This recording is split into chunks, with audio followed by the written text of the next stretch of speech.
para mim, falar de uma data como o dia 21 de janeiro é muito marcante, até porque no ano de 2000, a história da minha mãe tomou uma proporção que o Brasil todo conhece. A Igreja Universal do Reino de Deus usou a imagem e devidamente de Mangilda, né? Com uma tarja preta no rosto e escrito "Macumbeiros, charlatões lesam o bolso e a vida de cliente". A gente não sabia o que fazer na época, porque a gente não tinha essa percepção do que era ter o terreiro invadido, ter a imagem da Ialorixá maculada, né?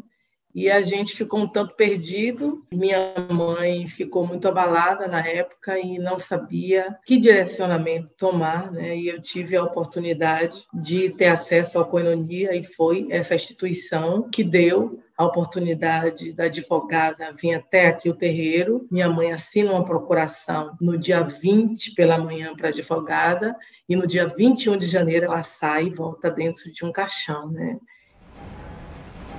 A intolerância religiosa é, como o nome já diz, é um ato de não tolerar a religião da pessoa. É você não respeitar a religião do outro. Quando você não respeita a minha tatuagem, o meu axé, a minha música, a minha guia, isso para mim fere muito e acho que fere para todo mundo. Isso acho que advém de uma compreensão errada, né? Não só da religião, mas uma compreensão errada da vida. É um absurdo. O extremo do egocentrismo, do egoísmo e a total falta de amor ao próximo. Seria a negação da diversidade, vamos dizer assim. Meu entendimento é esse. Quando a gente olha a realidade brasileira, a gente percebe quem são as maiores vítimas, quem são o alvo dessa intolerância religiosa. Então, se a gente olha esses dados, a gente vê que a população cristã no Brasil, ela é majoritária. Contudo, quando a gente olha os dados que se referem à violação ao direito à liberdade religiosa, nós verificamos que as religiões afro-brasileiras, as pessoas que professam a sua fé nas religiões afro-brasileiras, são as principais vítimas. Então, dados do Ministério da Mulher, da Família e dos Direitos Humanos, uma pesquisa realizada em 2018, dá conta que mais de 70% das vítimas de intolerância religiosa são pessoas que professam sua fé no candomblé, na Umbanda. Quando olhamos dados do Centro de Referência Nelson Mandela aqui no estado da Bahia, ou também do próprio Ministério Público do estado da Bahia, verificamos que mais de 80% da população que são vítimas de intolerância religiosa são pessoas que professam a sua fé no candomblé, na Umbanda, nas religiões de matriz africana de uma forma geral. Essas práticas africanas de saúde, sociais, culturais, espirituais e políticas sempre foram perseguidas oficialmente pelo Estado brasileiro, seja na colônia, no Império, pelas ordenações filipinas, né, de uma perseguição implacável com essas práticas que obrigou com que muitos acabaram se articulando dentro da igreja, que era Estado, a Igreja Católica era o Estado na época, né, para poder conseguir com que essas práticas pudessem sobreviver. Já na Constituição de 1824, se reafirma do Império, né, reafirma o catolicismo, né, como religião oficial do Estado e se proíbe qualquer outro culto que não fosse um ambiente de residência, né, um ambiente privado, mas, consequentemente, não era considerada as nossas práticas. E continuou ainda essa perseguição que estava regulada pela Federação Filipinas, ela se torna uma forma de lei no primeiro Código Criminal do Império de 1830. Depois, o Código Criminal da República, no seu artigo 156, 157 e 158, continua a perseguição dessas práticas,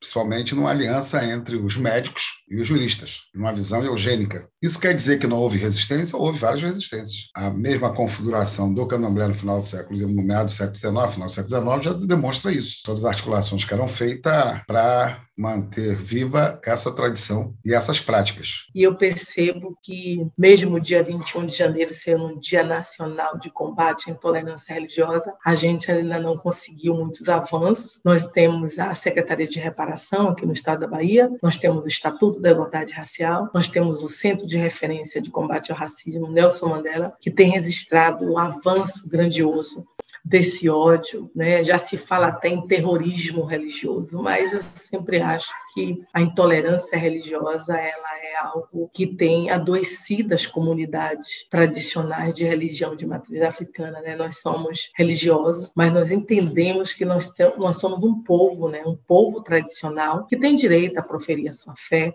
que tem direito ao alimento, e a gente recebeu, né, com muita dor todos os ataques que vários terreiros de candomblé têm passado, não só aqui no estado da Bahia, mas a gente teve o caso do terreiro de Mãe Baiana também, lá em Brasília. Nós tivemos vários casos de terreiros no Rio de Janeiro que foram invadidos, né, que foram depredados, que foram exterminados. E a gente entende que a gente precisa entender realmente que a gente tem que buscar políticas públicas para realmente coibir e acabar com esse tipo de ódio, de racismo, de intolerância religiosa e até de terrorismo, porque quando pessoas adentram o seu espaço sagrado e obrigam o Yalorixá a quebrar todos os seus pertences e os seus sagrados, isso é doloroso. A gente também tem percebido que nas redes sociais o ódio religioso, o racismo e a violência tem crescido muito, né? E eu acredito que 23 anos, esse ano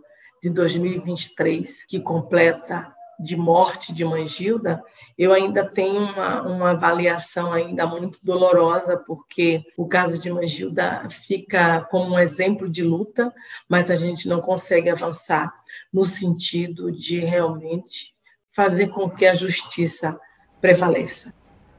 A gente teve, no primeiro dia do ano, um terreiro totalmente depredado por um homem que entra no terreiro, quebra tudo que é de candomblé, as coisas que não eram de candomblé ele não quebrou, e ele também entrou em outras casas e fez outros tipos de violência, mas ele entra no terreiro e ele quebra tudo que é de candomblé. Esse homem foi identificado porque ele deixou cair um documento dele dentro do terreiro, ele foi ouvido e ele foi liberado.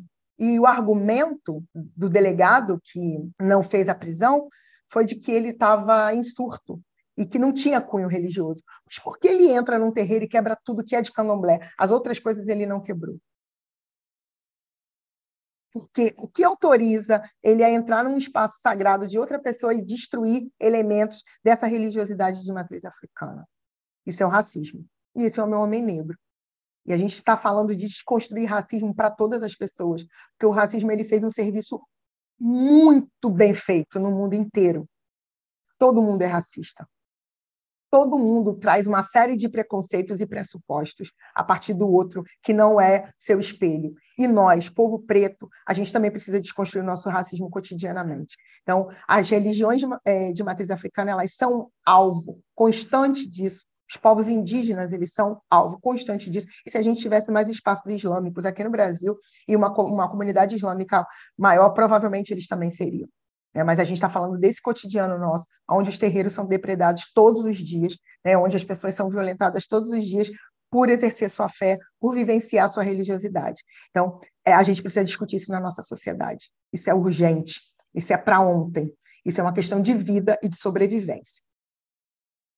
Primeiro, eu não gosto da palavra intolerância religiosa, porque quando a gente fala de intolerância, a gente acaba tratando um sintoma e não uma doença. Intolerância é um sintoma do racismo. Aí a gente acaba lidando com as manifestações e não com a estrutura em si, que é o racismo religioso. Então, eu acho que não adianta ficar lidando o tempo todo com os casos, mesmo que juridicamente, se a gente não consegue chegar na estrutura racializada, entendeu? No nosso país, porque a estrutura não é racializada. Aí é o tempo inteiro intolerância, e aí o nosso grande problema é desestruturar o racismo, quando a gente aceita sermos tratados como intolerância. Então, para mim, sempre foi racismo religioso, que as pessoas são racistas.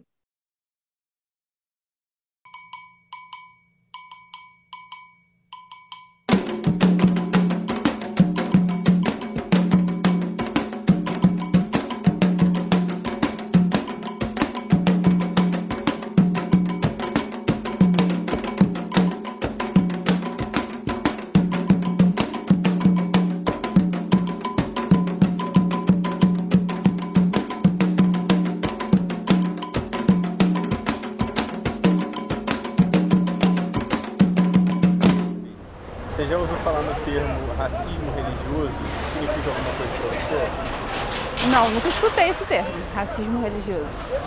E racismo religioso tem a ver com preconceito não só da raça, como também da origem da religião da pessoa também, né? Candomblé, Umbanda e com a raça negra, né? Eu vejo dessa maneira, sabe?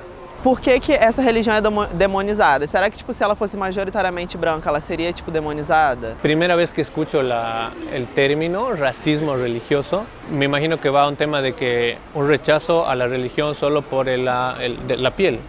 Até o final dos anos 80, os terreiros de candomblé na Bahia precisavam pedir autorização policial para funcionar. E isso era feito na Delegacia de Jogos e Costumes. Quando a gente fala que a nossa Constituição de 88 prevê, né, estabelece e garante o direito à liberdade religiosa, e quando a gente olha na história e vê também que desde a proclamação da República o Estado brasileiro é laico, como explicar a violência praticada contra as religiões afro-brasileiras? Houve, no ponto de vista jurídico, inclusive, várias discussões que envolvem, por exemplo, esse tipo de crime, porque intolerância religiosa é crime. Mas quando a vítima ela se dirige à delegacia para poder fazer a denúncia, ela tem muita dificuldade em fazer o registro da ocorrência. Em muitos casos, é tipificado como injúria racial, né, qualificada aí pelo preconceito, especificamente no que se refere à religião. Só que muitos desses casos também são caracterizados como racismo. E aí, qual é o critério que se utiliza para poder tipificar o crime? Então, isso foi uma discussão, né, que se deu e uma luta, né, do movimento negro, no sentido de que a injúria racial hoje, ela também é inafiançável, é imprescritível, tal como o crime de racismo. Então, o que vai diferenciar é justamente esse tipo de crime, né, porque a injúria racial está muito mais ligada à honra, né, está ligada ao aspecto subjetivo do sujeito, enquanto que o racismo ele está direcionado à discriminação por conta da religião. E quando nós analisamos no sentido mais abrangente, a intolerância religiosa é um termo que vai englobar e abarcar todas as denominações religiosas. Então, toda pessoa que professa a sua fé, ela pode vir a ser vítima da intolerância religiosa. Hoje nós temos, né, a Lei 7.716 de 89, que é a Lei CAO, que é uma lei que vai tratar sobre os crimes de racismo, e ela vai trazer lá no artigo 20 a discriminação também pelo aspecto da religião. Engraçado, eu não consigo ver muito essa diferença, eu pelo menos não. Eu acho tudo bem, remete às matrizes africanas, mas tem muito branco também nas matrizes africanas. Então não é uma coisa só de preto. E é importante a gente pensar que o racismo religioso ele não é uma questão que é única e exclusiva da religião de matriz africana, mas ela precisa ser compreendida, o racismo religioso precisa ser compreendido como um processo de ataque à religiosidade baseado em etnias, raças diferentes, divergentes da hegemônica. E aí, o que é divergente da hegemônica? O não branco, o não cristão. Então, nesse sentido, a religião de matriz africana se enquadra, os povos originários se enquadram, o Islã se enquadra e outras etnias, outros grupos também se enquadram nisso. É importante a gente pensar isso porque a gente precisa ultrapassar essa visão de que a luta contra o racismo é uma luta do povo preto. A luta contra o racismo é uma luta de quem não é branco. Já se vinculou muito a esse tipo de coisa de ser uma coisa de preto. Quem ainda vincula isso tem uma cabeça totalmente atrasada. Existe, eu acho que é uma coisa maior. É a questão de você não ser o católico, não ser o evangélico, mas você reverenciar Exu. Por isso que no carnaval do ano passado foi espetacular a Grande Rio ter ganho. Aquilo ali quebrou um paradigma imenso. Exu deixando de ser aquela coisa demoníaca, ai meu Deus. Então isso também contribui tanto para a intolerância quanto para esse preconceito. Eu não acredito que só o determinismo de racismo religioso vai dar conta da complexidade que é a intolerância religiosa. É uma face da intolerância religiosa. Talvez para os cultos afro-brasileiros, os cultos. Pode até ser uma resposta, pode ser construída aí, mas e os outros? E as outras atitudes? Eu tenho trabalhado mais com a intolerância religiosa, que ela me dá uma visão mais ampla, até para discutir alianças possíveis, porque nós somos minoria na sociedade. Nós somos minoria numérica. Uma minoria numérica não pode ir para o isolamento. Nós temos que fazer com que as outras pessoas passem a achar que esse é um problema de todos. Eu chamo a atenção, quanto negro nós somos maioria na sociedade brasileira, quanto negros, como candomblessista, não. Você tem um percentual muito grande de negros evangélicos. E aí, como é que você sensibiliza? Aqueles que acabam contribuindo para a perseguição da cultura, da prática dos seus ancestrais. Como é que você sensibiliza? Do ponto de vista jurídico, as duas expressões vão dar conta de uma discriminação por conta da religião ou de uma injúria racial por conta da religião, aí tem que se avaliar o caso concreto, até porque o próprio Código Penal em si, né, a gente está falando da injúria racial, mas existem outros crimes que o Código Penal também trata no que se refere à matéria religiosa. Então, tem os crimes contra o sentimento religioso, por exemplo, que é uma matéria específica, mas está dentro, né, do Código Penal. Então, são várias nuances, né? É necessário se observar o caso concreto para se avaliar qual vai ser o tratamento jurídico adequado para aquela questão. Mas tanto um quanto o outro vai estar dentro dessas normas específicas. Então, vai ser muito mais uma construção narrativa, né, do que se pretende explicar a partir da demanda específica. Bom dia, a paz do Senhor para todos. Sou missionária jordelina, né? Eu fui abordada para falar sobre intolerância religiosa. Só que assim, eu nunca passei por isso, eu só sei dizer uma coisa, que Jesus, ele é amor, né? Então, aonde eu vou, nas praças, né, nos lares, eu falo sobre o amor de Cristo, né? Eu não falo sobre igreja A e B, porque quem vai salvar, quem morreu por mim e por ti, foi o Rei dos Reis, Senhor dos Senhores, né? Então, toda a honra, toda a glória é dele. Posso louvar? Dá para louvar ou não? O Senhor da ceifa está chamando. Quem quer ir por mim a procurar, aleluia.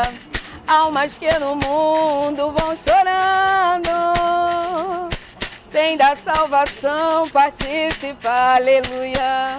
Fala Deus, oh glória, fala Deus, toca-me com brasa do altar, aleluia. Fala Deus, oh glória, fala Deus, se alegra, atenta ao teu mandar, aleluia. Fiquem na paz, que Jesus abençoe a todos. Tem glória aí? Aleluia. E assim, o que eu mais quero é que Iemanjá, ela ilumine nossa cabeça, nos dê equilíbrio e nos dê sabedoria para nós conduzirmos da melhor forma possível a nossa vida e a vida de todos aqueles que dependem de nós. Eu tenho 23 anos da morte da minha mãe, 23 anos que eu tenho essa relação com Koinonia, e isso é muito importante, isso é muito forte para mim, porque me fortalece muito. Aí eu queria deixar uma proteção, né, para todas essas pessoas, instituições, seres humanos de outros segmentos que conseguem ter sensibilidade e acolher, né, essa história tão dolorosa de Mãe Gilda, que se tornou um marco de luta, né? Mãe Gilda, ela é inspiração para mim, é inspiração para outras mulheres. Aí, como eu sou de Oxum, ora aí, Oxum, Cafidéria Mãe, Majacurabá, Tutuquebinquela, Pandaoce, e saúdo todas as ancestrais femininas, mulheres e as que me intercederam. Ora aí, Oxum. Ilemobolá, Ilemoboye, Ilemoborixá, Injexá, Coelhel e Jore, Ilemoborixá, Orieye, Mio, Orieye, Imoleon, Yamidide, Yamidideu, que Oxum se levante das cachoeiras e que Mãe Gilda se levante de Orum e venha para Iê ser também a proteção das nossas lutas e das nossas convicções de amor, fé, ética e respeito. Axé.